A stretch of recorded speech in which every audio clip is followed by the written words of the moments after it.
एक और पीएम ने ममता बनर्जी पर हमला बोला तो दूसरी ओर एक बड़ी खबर ये आई कि ममता बनर्जी इंडिया गठबंधन की बैठक में शामिल नहीं होंगी। आज की बड़ी खबर, जहां 1 जून को जब देश में 7वें और अंतिम चरण का चुनाव चल रहा होगा, उसी दिन दोपहर में दिल्ली में इंडिया गठबंधन के नेताओं की बैठक बुलाई गई। ये कल खबर आती है और माना यह जा रहा था कि इस बैठक में गठबंधन के नेता चुनाव नतीजे आने के बाद आगे की रणनीति बनाएंगे, लेकिन इस अहम बैठक से ममता बनर्जी के आने का इनकार सामने आता है।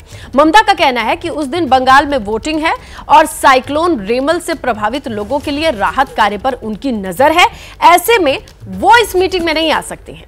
ऐसे में अभी तक तो ये सवाल उठ ही रहा था कि आखिर 4 जून के नतीजे से पहले इंडिया गठबंधन 1 जून को मीटिंग क्यों कर रहा है, और अब ये सवाल उठ रहे हैं कि आखिर मीटिंग से ममता बनर्जी ने आने से इनकार क्यों किया, दूरी क्यों बनाई, क्योंकि एक और तो उन्होंने इंडिया गठबंधन को बाहर से समर्थन देने का ऐलान किया हुआ था, दूसरी ओर वो खुद इस मीटिंग में नहीं आ रही हैं। लिहाजा सवाल उठ रहा है, साथ ही में दूरी भी दिखाई दिख रही है। आखिर दीदी की क्या मजबूरी है, ये समझने की कोशिश करते हैं। सीधा रुख करते हैं हमारे सहयोगी ज्ञानेंद्र का और उनसे जानकारी लेने की कोशिश करते हैं। ज्ञानेंद्र, ये कैसा गठबंधन धर्म जो बाहर से सपोर्ट देने के लिए दिखता है, लड़ाई साथ में नहीं लड़ी जाती है, साथ में मीटिंग का बहुत बड़ा एजेंडा सामने आता है, उस मीटिंग से दूरी भी बनाई जाती है, क्या कहा जाए इस रिश्ते को?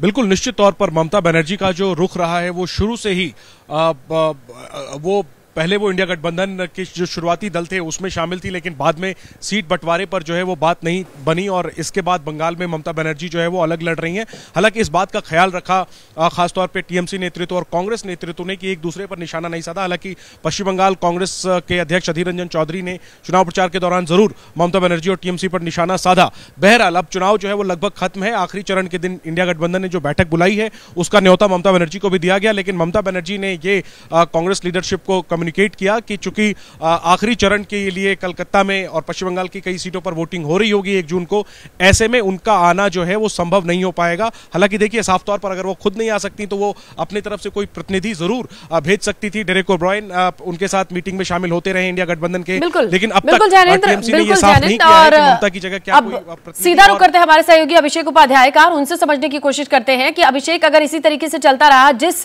रैली जिस मीटिंग को लेकर के 1 तारीख को पूरा माहौल बनाया जाता है, लेकिन उस पर साइक्लोन और चुनाव की जिम्मेदारी, क्या ये जनता समझ रही है? ये गठबंधन धर्म निभाने का यही तरीका है?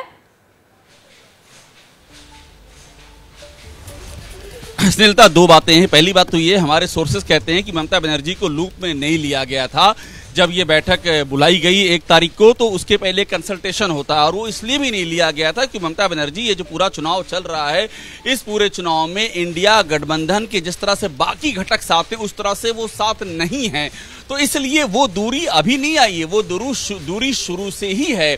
और ये जो 1 तारीख की बैठक थी वो भी उसी दूरी का एक पड़ाव थी। ममता बनर्जी लूप में भी नहीं थी, पहली बात। दूसरी बात ये है कि ममता बनर्जी ये भी नहीं चाहती हैं कि वो इस गठबंधन, पूरा ये इंडिया गठबंधन है, इसकी किसी एक घटक के तौर पर दिखें। वो शुरू से चाह रही हैं कि टीएमसी की जो भूमिका हो, जो ममता बनर्जी की भूमिका हो, वो डिसाइसिव भूमिका हो, वो निर्णायक भूमिका हो। और उनका ये भी मानना है कि पश्चिम बंगाल की जो सीटें आएंगी वो तमाम और जो घटक हैं इंडिया गठबंधन के, उससे कहीं ज्यादा आएंगी। तो ये सारी वजह हैं और इसका रिफ्लेक्शन जो आप कह रही हैं वो सीधा पड़ेगा। जो दरार है वो दरार अभिषेक, ये आने वाले वक्त में साफ हो जाएगा कि आखिरकार किस तरीके का ये गठबंधन है। जैसे ही घड़ी का काटा दोपहर 2:30 पे आए, बबीता जी का दिल सास बहू साजिश के लिए मचल जाए। और ये है इनकी बहू, पूरे दिन ऑफिस की टेंशन हो जाए गॉन जब ये करें अपना फेवरेट शो फ्री टाइम पे ऑन। इनकी तरह आप भी देखें अपना फेवरेट शो अपने टाइम पर और डाउनलोड कीजिए एबीपी लाइव ऐप अपने स्मार्ट टीवी पर।